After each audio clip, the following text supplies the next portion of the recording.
y entrar a analizar las principales corrientes de la disciplina, las teorías, las famosas teorías sobre las relaciones laborales, que como dije al principio, intentan explicar el sistema, ¿no? Intentan explicar qué es las relaciones laborales, qué son las relaciones laborales en concepto,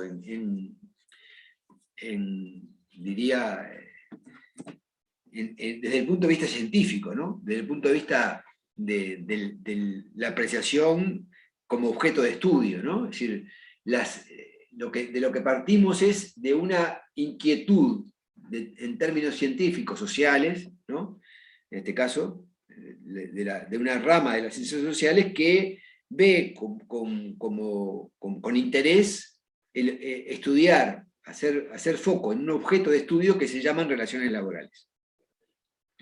Y esta teoría de las relaciones laborales, este enfoque teórico de las relaciones laborales, parte de un supuesto que a mí me parece muy interesante, y lo digo desde el punto de vista de mi propia formación universitaria, que no es la de las ciencias sociales en general, sino que es la del derecho, que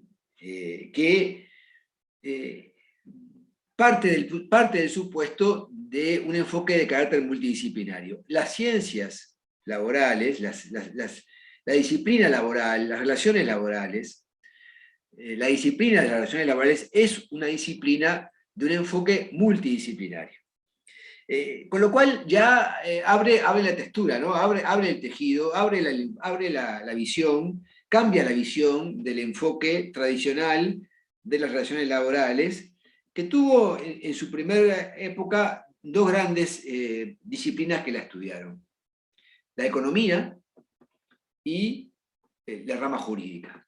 Digamos que al principio de la historia, me estoy remontando a los tiempos de la primera revolución industrial, porque de alguna manera también esta teoría es una teoría de la época moderna, en el sentido, definiendo época moderna como el momento histórico en el cual el mundo, la sociedad contemporánea, la sociedad se clasifica como una sociedad moderna, porque aplica métodos, aplica sistemas, aplica inventos, genera innovaciones que transforman radicalmente a la sociedad como conjunto, como el conjunto de personas, como el conjunto de acciones de las personas, políticas, sociales, económicas, culturales, tecnológicas.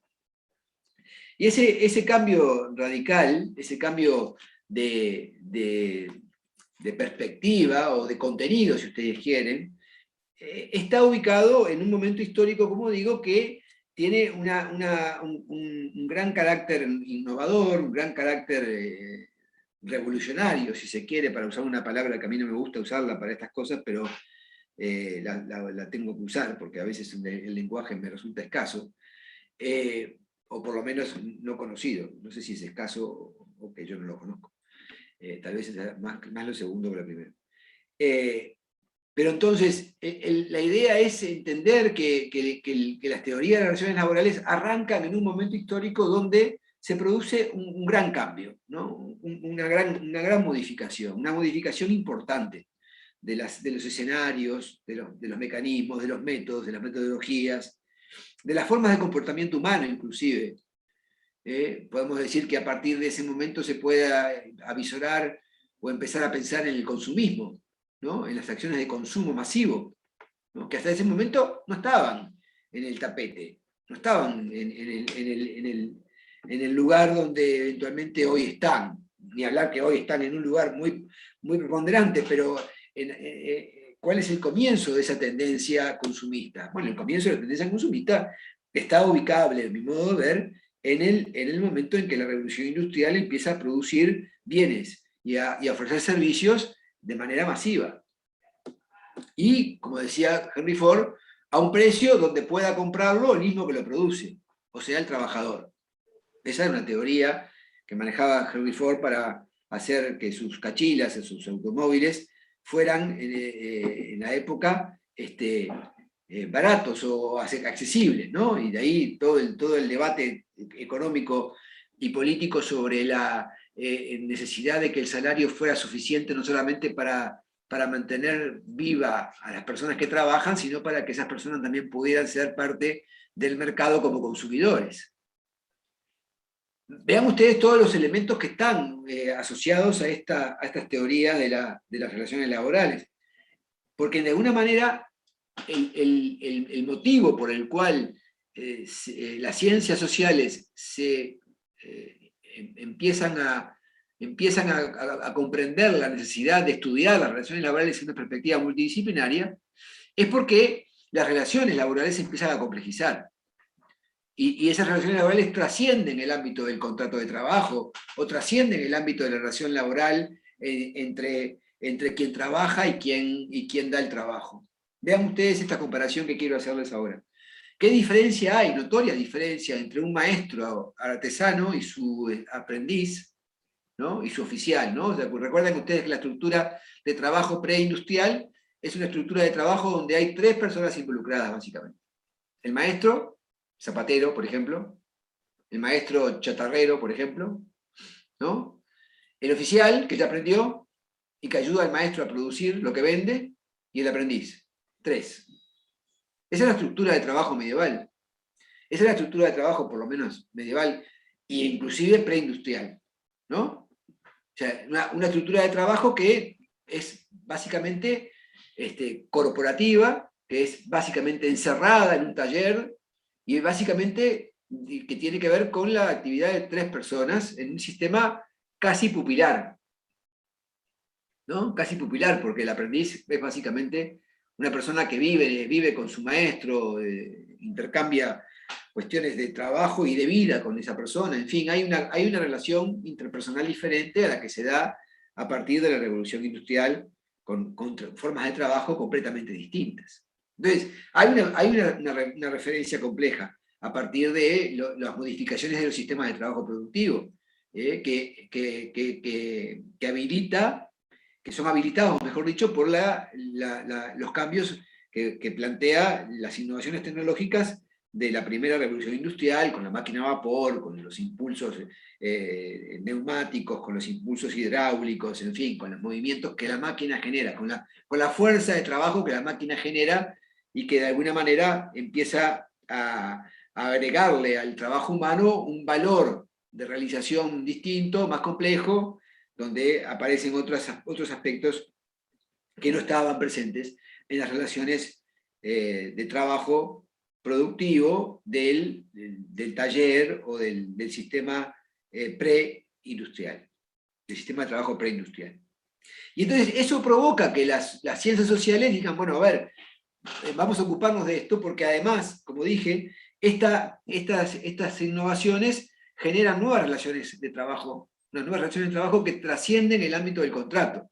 Y ya hay aspectos políticos involucrados en el asunto, hay aspectos sociológicos involucrados en el asunto, hay naturalmente, como lo hubo siempre, pero ahora con más razón, aspectos económicos de la microeconomía y de la macroeconomía de un sistema económico dado, ¿no?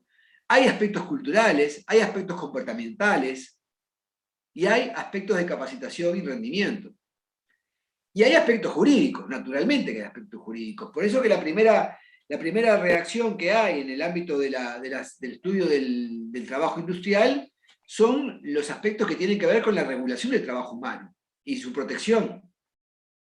Porque también sabemos, creo que ustedes lo saben también, que las formas de trabajo humano de la revolución industrial, de la primera revolución industrial, eran trabajos infrahumanos, o sea, trabajos que en realidad colocaban al hombre en una posición de explotación absolutamente inadecuada que provocaba, digamos, básicamente que el hombre tuviera el borde de desaparición, porque no había ninguna consideración respecto del tiempo de trabajo, de las condiciones de higiene y seguridad, en fin.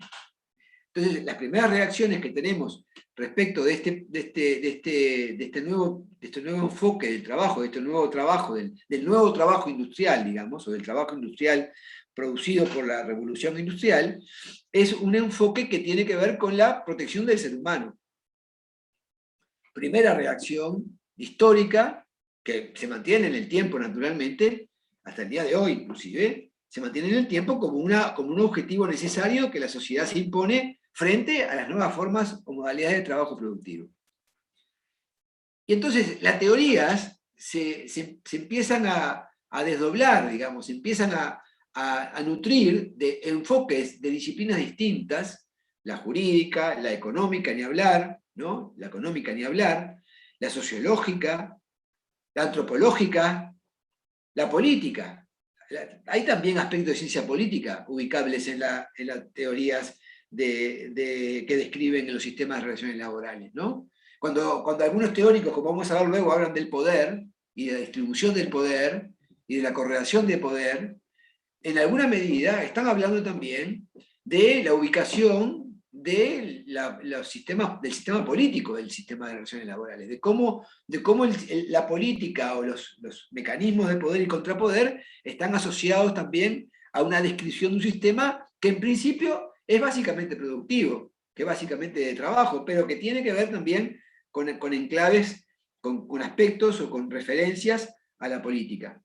Y a la política inclusive que tiene que ver con la política partidaria, la política electoral, o la política del gobierno de la sociedad en su conjunto, porque también veremos más adelante que hay aspectos del sistema de relaciones laborales que interconectan con el sistema político partidario, o con el sistema político de gobierno, si ustedes quieren, para no hablar de partidos políticos. Pero previamente al sistema de gobierno hay una estructura partidaria, o sea que para mí no hay en ese sentido un divorcio inexorable entre partidos políticos y gobierno del sistema. Hay de alguna forma una relación, porque en definitiva los partidos políticos luego son los que aspiran al poder del sistema del gobierno del sistema, en su conjunto, no el sistema de relaciones laborales, sino el sistema de la sociedad en su conjunto. O sea que entonces hay también un sistema político interconectado con las relaciones laborales en el plano teórico, y esto también es necesario destacarlo porque las corrientes o las teorías, o las principales teorías y corrientes que describen el sistema de relaciones laborales están influidas, digamos, por apreciaciones y por comentarios y por análisis que provienen de diferentes fuentes científicas. A esto me estoy refiriendo con esta referencia. Las corrientes y teorías científicas que describen el sistema de relaciones laborales son corrientes que están influidas, que están incididas, que están de alguna manera apoyadas en razonamientos que no son solamente vinculados exclusivamente a lo laboral, entre comillas, entendiendo que lo laboral es aséptico de todo lo demás, ¿no? Como si lo laboral pudiera estar en una campana de cristal sin ninguna influencia de aspectos políticos, de aspectos culturales, de aspectos comportamentales, en fin. No, definitivamente no. Y esta es una de las primeras grandes aportaciones que tienen las corrientes teóricas que vamos a describir, que parten de la base de que las relaciones laborales son relaciones que tienen una influencia, una determinación de su existir, de su forma de ser, que proviene no solamente de su propia génesis, sino que también proviene de ámbitos que influyen sobre ella de manera notoria y evidente, ¿no? Y por eso que las corrientes teóricas también se describen y las estudiamos de una forma evolutiva. Es decir, no hay una corriente teórica única que haya quedado desde la década del 50 del siglo pasado, pensando en la teoría clásica, ¿no? Estoy pensando en la primera teoría, de las primeras teorías, de la teoría madre, digamos, que es la teoría sistémica de Dunlop. De esa teoría hasta acá, las teorías describan a las relaciones laborales de la misma forma que lo describieran en la década del 50 del siglo XX. Hay una proyección evolutiva de las teorías que van de alguna manera marcando un devenir y una construcción permanente, dinámica de las teorías, que yo diría no está acabada, no está terminada, ¿no? Hay también en ese sentido una posición, digamos, una característica de permanente agregación de valor a la descripción de los sistemas de relaciones laborales desde el punto de vista teórico, y esto es precisamente, a mi modo de ver, una de las cosas más ricas que tiene esta asignatura, porque permite ir creando, ir describiendo, ir aportando nuevos enfoques y nuevas perspectivas en el debate, en la dialéctica que tiene la ciencia social por excelencia, y ir agregándole nuevas características y nuevas proyecciones. Es decir, entonces, que las principales corrientes tienen una característica evolutiva, tienen una conformación multidisciplinaria, dos características que me parecen que tendrían que tener en cuenta para ir profundizando después en sus estudios, y que además tienen la característica, una tercera característica que agregaría ahora, que tiene que ver también con que cuando hablamos de teorías en plural, no es solamente porque vamos a tener que recordar y memorizar o eventualmente estudiar, no sé, no quiero tampoco ser peyorativo con el planteo, no quiero decir que tengan que memorizar nada, pero uno se plantea decir, vale, ¿cuántas teorías tengo que estudiar? Bueno, tengo que estudiar 10, bueno, tengo que estudiar 10, son 10. No quiero decir con esto que la tercera característica es, no hay una sola teoría sobre las relaciones laborales. Hay muchas teorías sobre las relaciones laborales, hay muchos enfoques, diría más que teorías, tal vez en una posición más humilde, ¿no? Más modesta, digamos, del planteo académico. Teorías, bueno, teorías, ¿cuántas teorías puede haber que expliquen lo mismo? ¿No? Es un poco soberbio el planteo académico de la materia, ¿no? Cuando habla de teorías que explican, y más de una, bueno, ¿y cuál es la verdadera, ¿no? Para que se podía plantear. ¿Cuál es la que corresponde considerar como válida? ¿Son todas válidas? Algunas sí, otras no. Bueno, son enfoques en realidad, ¿no? Son enfoques descriptivos, son esfuerzos de análisis crítico, esfuerzos de análisis descriptivo destacadísimos, estudiosos de la materia, que van tratando de explicar y de explicarse, de explicar a los demás y de explicarse a sí mismos de qué trata el sistema de relaciones laborales, de qué trata las relaciones laborales, cuáles son los aspectos que describen y que individualizan, que caracterizan a las relaciones laborales. Y por lo tanto podríamos afirmar, en tercer término, que no hay una teoría general de las relaciones laborales. No hay una teoría única de las relaciones laborales. Hay diferentes teorías que de alguna manera se van contestando. A mí me hace acordar mucho esta parte de la materia a los estudios de filosofía del derecho, ¿no? O de la filosofía en general, ¿no? Que lo que ocurre en la filosofía, para los que han estudiado filosofía seguramente coincidirán conmigo, que lo que hay es un disparador, ¿no? Una idea de que dispara un debate, ¿no? Y a partir del debate, los propios estudiantes y los propios alumnos de los grandes filósofos de la época van contestando críticamente la posición de su maestro y van generando nuevas teorías y nuevos enfoques y nuevas perspectivas y nuevas opiniones sobre el mismo punto o tópico tratado por el maestro. Y esto me parece que ocurre también a nivel de las teorías de las relaciones laborales. Un punto de partida que tenemos en la figura de John Dunlop con la teoría sistémica clásica, llamada clásica, ¿no? Y luego, a partir de allí, a partir de esa descripción de Dunlop, muy sistemática, muy correcta, en el sentido que voy a bajar voy a abrir la pantalla para que ustedes vean la siguiente lámina, si puedo, a ver. Bueno, a ver, está acá. Ahí, ¿no? A ver si estoy en lo correcto, esperen un poquito porque esto de las pantallas.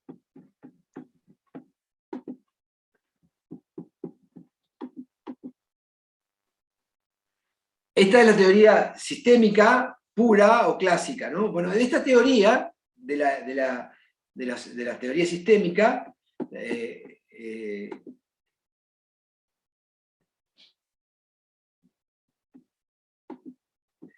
está faltando una diapositiva o yo estoy equivocado? Pero me alcanza con esto. Este principal aspecto de la teoría sistémica es la que, digamos, el punto de partida de una construcción que va haciendo John Dunlop y que luego aparecen otros estudiantes, ¿no? Discípulos del propio Dunlop, o contemporáneos, en algunos casos, de otras universidades, porque también es válido decir, estos planteos teóricos surgen en las universidades norteamericanas e inglesas, básicamente, luego también aparecen otras universidades de Europa que también describen o plantean cuestiones vinculadas con las teorías de las relaciones laborales, pero lo que quiero decir es que la teoría general, la teoría sistémica pura, digamos, recibe las críticas de otros estudiosos que van generando otras teorías que contestan la teoría clásica o pura y que van generando entonces ese elenco de teorías principales que el programa nos exige conocer y nos está planteando conocer, ¿no? Es decir, la idea entonces de que el concepto de las teorías, de las principales teorías o corrientes teóricas que describen las relaciones laborales, es un elenco de corrientes o de pensamientos o de teorías que de alguna manera se van complementando y van construyendo una idea global, una idea terminada, o terminada al momento en que uno la analiza, o por lo menos, no sé si terminada, pero yo diría coherente, digamos, coherente con lo que ven en ese momento los que estudian el objeto, ¿no? Y eso también es interesante, porque uno puede ver en ese momento algo que después no, uno dice, pero ¿cómo no viste esto? No, porque en ese momento no estaba, por ejemplo. Plantéense ustedes la diferencia que hay entre una persona que observa el objeto de estudio, relaciones laborales, en un sistema fabril y el que estudia ese mismo sistema en un planteo donde el sistema fabril desapareció o predominantemente no está como estaba en ese momento, ¿no?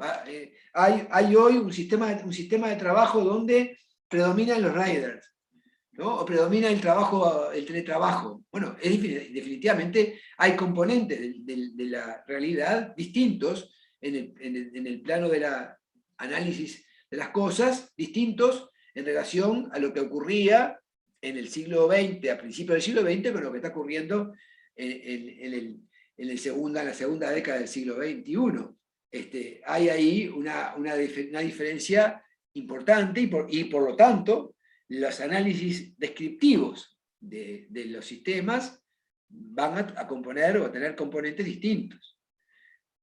Y esto es una cuarta característica de las teorías que vamos a estudiar, que son descriptivas. No son creadoras, son descriptivas.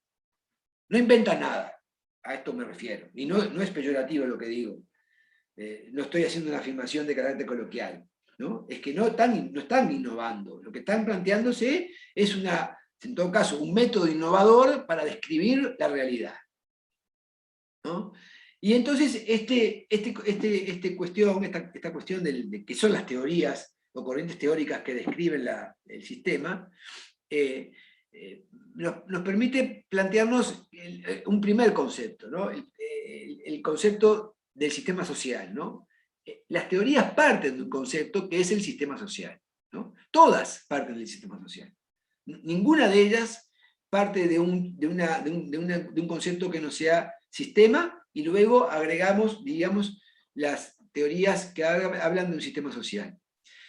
Incluso diría yo, y de alguna manera cambiando un poco mi discurso de algunos tiempos atrás, de algún tiempo atrás, también la teoría clásica parte de un sistema social porque involucra a las personas, aunque no lo hace de una manera estrictamente social, sino que lo hace como un factor dinámico, como un factor de la dinámica de las relaciones laborales, pero no lo hace de una perspectiva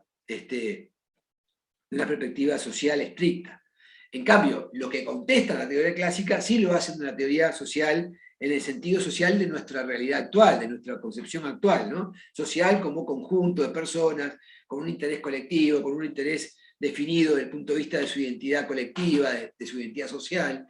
Y eso sí lo hace las teorías que contestan la teoría clásica, que son las que están listadas allí en la placa que estoy exhibiendo en este momento. Entonces, El sistema de relaciones laborales, a partir de las teorías que lo describen, se ocupan de analizar el funcionamiento del sistema. ¿Para qué sirven estas teorías? Segundo capítulo, vimos las características de las teorías en términos generales, ahora veamos para qué sirven las teorías. Sirven para explicar el funcionamiento del sistema de relaciones industriales, como lo llama Dunlop, o sirven para explicar el sistema de relaciones laborales, como lo llamamos nosotros, que pueden variar según diferentes aspectos que estén vinculados con la dinámica de cada caso, de cada momento o de cada sistema, porque hay diferentes sistemas. Según el contexto, que puede ser empresarial, que puede ser sectorial o que puede ser a nivel país o a nivel regional inclusive. Y en ese sentido, hay que tener en cuenta que los enfoques teóricos hacen referencia a las estructuras que tienen los sistemas, a las propiedades que tienen los sistemas y a las diferentes influencias que tienen los sistemas desde el ámbito interno y desde el ámbito externo. O sea, influencias endógenas e influencias exógenas del sistema. Y en ese punto, el centro de la cuestión está en los sujetos que integran el sistema. Las influencias, las estructuras, digamos, las cuestiones comunes o propiedades comunes, como lo llaman algunos teóricos, que tienen los sistemas, tienen que ver con las conductas de los sujetos que integran el sistema. Y ahí empezamos a ver los diferentes componentes de las teorías sistémicas que describen las relaciones laborales. Los actores del sistema, entonces, son el centro de la cuestión en materia de análisis, porque en realidad, creo entender, las teorías sistémicas son teorías comportamentales, son teorías que hablan de comportamientos, que hablan de conducta, que hablan de acciones. Y las acciones, los comportamientos y las conductas están referidas generalmente a los sujetos. Sujetos del sistema que básicamente están vinculados con roles perfectamente conocidos por nosotros, ¿no? El empleador, el trabajador, el Estado. Tres sujetos principales de cualquier sistema de relaciones laborales. Que además, como decía, producen acciones, producen conductas, tienen conductas, producen acciones, generan dinámicas. Y esas dinámicas están asociadas con lo que se llaman, por algunos autores, los productos. Es decir, el hecho de que haya una suerte de resultado de las conductas, de los comportamientos, que se identifican con el concepto de las normas que regulan el sistema. Y esas normas que regulan el sistema pueden adoptar muchísimas formas. Obviamente que pueden ser leyes, pueden ser estatutos, pueden ser incluso simplemente órdenes de los que tienen a cargo la dirección del sistema productivo, pueden ser decretos, pueden ser reglamentos, pueden ser convenios colectivos, pueden ser ejecución de políticas públicas, pueden ser aspectos contractuales, prácticas profesionales, es decir, el elenco de lo que es el producto de la dinámica de un sistema, en términos, repito, multidisciplinarios, no jurídicos, que es una cuestión importante esta a tener en cuenta, porque uno piensa en las normas y piensa solamente en las normas jurídicas, pero yo creo reconocer, y podemos debatirlo, si en las teorías que describen las relaciones laborales no hay que pensar en normas en un sentido más amplio que el concepto jurídico de norma, y yo creo que sí, llego a esa conclusión por lo menos.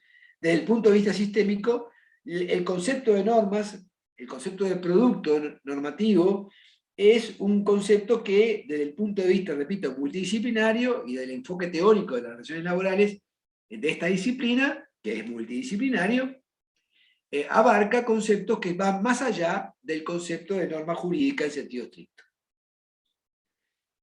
Incluso va más allá del concepto de norma atípica o de norma específica que tiene para el derecho laboral algunas normas, algunas fuentes normativas de carácter específico, como los convenios colectivos, los convenios internacionales del trabajo, de la OIT, en fin, otro tipo de normas específicas del derecho laboral que no tiene el resto del derecho, que no tienen el resto de las disciplinas jurídicas en concreto. Y también en las teorías sistémicas hay componente de trama, digamos, que envolvería, digamos, la acción de los sujetos, la conducta de los sujetos, la interacción de los sujetos, que tiene que ver con los contextos, ¿no? El ambiente, contexto, yo diría que más que contexto, podríamos hablar del ambiente, ¿no? El ambiente en el cual los sujetos se interrelacionan. Y eso es contexto, su ambiente. Hablo de contextos porque es la palabra que utiliza la teoría sistémica clásica para hablar de este punto, de este componente del sistema, o de este elemento del sistema. Y habla de la existencia de contextos y básicamente habla de la existencia de tres contextos distintos, ¿no? El contexto de la tecnología, el contexto del mercado o de los presupuestos, y el contexto de las relaciones de poder y estatus de los actores. Así hay, entonces, diferentes ambientes en el cual las relaciones laborales se desarrollan y se van dinamizando, ¿no? se van presentando. Profesor, Entonces, sí. Discúlpeme que lo interrumpa. ¿Podría, Dígame. por favor, repetir nuevamente los tres contextos? ¿Cómo no? El Gracias. tecnológico, el de las condiciones de mercado o presupuestos me refiero a aspectos financieros, ¿no? De cuánta plata hay en el sistema, cuán rico es el sistema de relaciones laborales, es otra perspectiva del mismo contexto. Y el tercer contexto es las relaciones de poder y estatus de los actores. ¿Está bien? ¿Algo más? ¿Llegaste a notarlo? ¿Sí? ¿Y estatus de qué, perdóneme? De los actores. Gracias. De nada. Entonces, estos tres contextos, de alguna manera, son los en donde se desarrollan las conductas, las acciones de los actores, donde se encuentran los actores en el momento en el que se identifica que hay una relación de trabajo, que hay un sistema de relaciones laborales que están siendo estudiados por parte de los que analizan este tipo de cuestiones. Y entonces, el sistema se encuentra de alguna manera ligado, ¿no? Es decir, como si fuera, como que los sistemas están sostenidos por una malla, por un tejido, digamos, que los envuelve, que les da, digamos, cierta coherencia y cierta identificación, cierta identidad, ¿no? Ese contexto de las relaciones de poder y del estatus de los actores está también condicionado o está también caracterizado porque hay una suerte de ideología común de estas personas, de estos sujetos que están dentro del sistema, que comparten los sujetos, que comparten los actores, y que le da esa coherencia al sistema que intenta describir el componente del contexto o el ambiente, ¿no? Lo que las teorías describen, en términos generales, es la idea de que las acciones y las conductas de los sujetos de las relaciones laborales se desarrollan, se expresan en un sistema donde en el fondo todos tienen una coincidencia sobre la pertinencia del sistema, sobre la necesidad del sistema, sobre inclusive la necesidad recíproca de unos con otros. O sea, aún las posiciones más radicales desde el punto de vista ideológico del pensamiento ideológico, no del contexto ideológico, sino del pensamiento ideológico. Aún en las posiciones más radicales del pensamiento ideológico, por ejemplo, de un sindicato que dice, bueno, somos sindicatos, pero somos sindicatos revolucionarios, en el sentido de que estamos para intentar cambiar el sistema capitalista por un sistema económico distinto, ¿no? Supongamos esta es la hipótesis de trabajo. Aún en ese contexto, y los sindicatos de uruguayos, por ejemplo, de raíz marxista o de ideología marxista, están en esta línea que voy a describir ahora, aún en esa posición, en la posición revolucionaria, diríamos, para sintetizarlo de alguna manera, palabra que, como digo, tiene hay que usarla con mucho cuidado, pero bueno, es una palabra que usamos. Aún en esas posiciones